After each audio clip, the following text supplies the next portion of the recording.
Hello guys, स्वागत है हमारे नए वीडियो पे। आज हम बात करेंगे कॉन्ट्रैक्टर के बारे में और हम इस कॉन्ट्रैक्टर के बारे में ए टू जेड बात करेंगे कि आपको एक ही वीडियो पे ये सारा क्लियर हो जाएगा। ठीक है, कॉन्ट्रैक्टर जो अपना होता है उसका कॉइल दो टाइप का आता है। ठीक है, एक कॉइल आता है 240 वोल्ट और सेकेंड अपना जो कॉइल आता है वो 440 वोल्ट।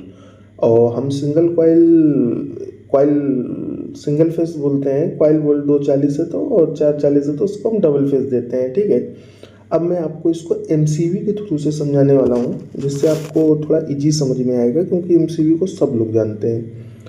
अब हम जैसे कि अगर एमसीवी के एक पॉइंट में वायर लगाएंगे तो वो ऊपर जस्ट सामने ही सप्लाई निकालेगा, पर और दूसरे में लगाएंगे तो सेकेंड में निकालेगा, दूसरे में सामने ही। बस शर्त एक है, जब आप एमसीबी ऑन करोगे तब ये नीचे की सप्लाई को ऊपर करेगा, और यदि हम फेस को ऊपर दे देंगे तो वो नीचे करेगा।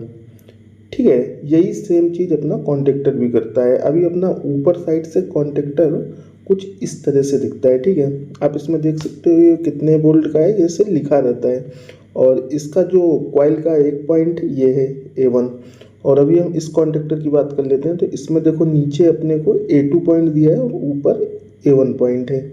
अगर हम जैसे एमसीबी को हाथ से उठा रहे हैं और इसको होल्ड कराना होगा तो हम क्या करेंगे, A1 और A2 में 240 वोल्ट अपना कॉइल है, 240 वोल्ट सप्लाई दे देंगे तो ये एमसीबी बन जाएगा। तो अब A1 में एक फेस या न्यूट्रल कोई सा भी वायर डाल सकते हैं। इसी प्रकार हम इसकी कितनी भी लंबी लीड कर सकते हैं। पैनल अपना 20 मीटर दूर रखा हुआ है और हम इन दोनों में किसी में भी फेस और किसी में भी न्यूट्रल दे सकते हैं। ये कुल मिला के ऑटोमेटिक का सिस्टम है कि आपको पैनल आपका कहीं रखा है, आप फील्ड से उसको ऑपरेट कर सकते हैं। 50 मीटर 100 मीटर कहीं भी है, अगर आप कॉइल को सप्लाई दे दोगे कॉन्टेक्टर होल्ड हो जाएगा, और कॉन्टेक्टर होल्ड होगा तो ये अपना सप्लाई को क्रॉस कर देगा।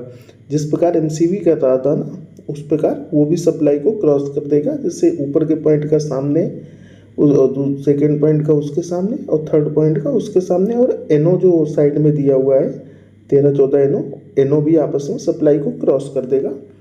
और मैंने अपने पिछले वीडियो में बताया था एनओएनसी कैसे काम करता है। अगर आपने वो वीडियो नहीं देखा है तो आगे जाके देख लीजिए।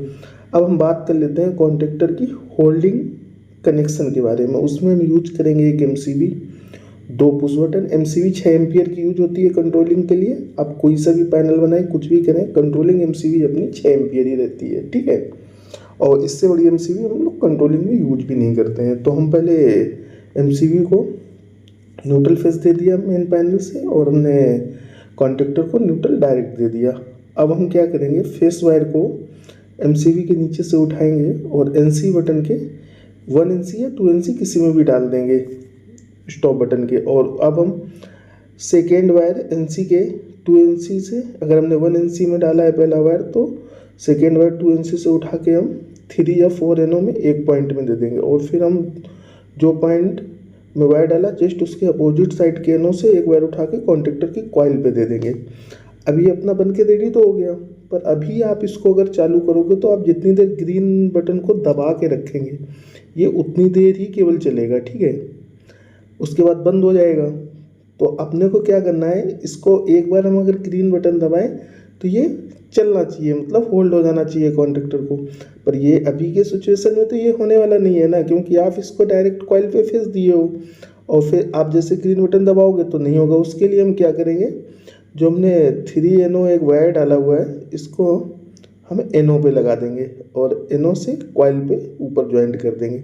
इससे क्या होगा, जब हम ग्रीन बटन को दबाएंगे तो ग्रीन बटन से अपना ये सप्लाई जाएगा कॉन्ट्रैक्टर के कॉइल में डायरेक्ट, और जो अपना ये नीचे सप्लाई है जो हमने 13 एनो पे डाला है, ये नीचे से वायर ग्रीन स्विच के नीचे से एक वायर लेके हमने जो एनो में डाला है, तो जब ये कॉन्ट्रैक्टर एक बार दबेगा तो ये एनो क्या करेगा, सप्लाई ऊपर रिलीज कर देगा।